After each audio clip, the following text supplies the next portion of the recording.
তুললেই বাঘ হওয়া যায়। বাঘ হওয়ার জন্য আলাদা কিছু পার্টস লাগে, যেগুলো তোমাদের কারো ভিতরে নাই। যদি আল্লাহ তাআলা চায় কোনোদিন হবে, তা না হলে হবে না। তুমি বলছো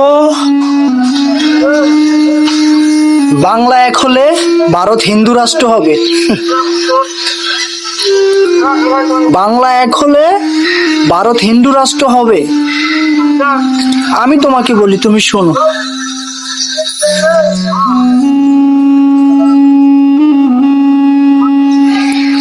মুসলিম এক হলে পুরো দুনিয়ায় ইসলাম রাষ্ট্র হয়ে যায়। কথা বুঝছো না? মুসলিম যদি এক হয়, পুরা দুনিয়ায় ইসলাম হবে। এটাই মুসলমান।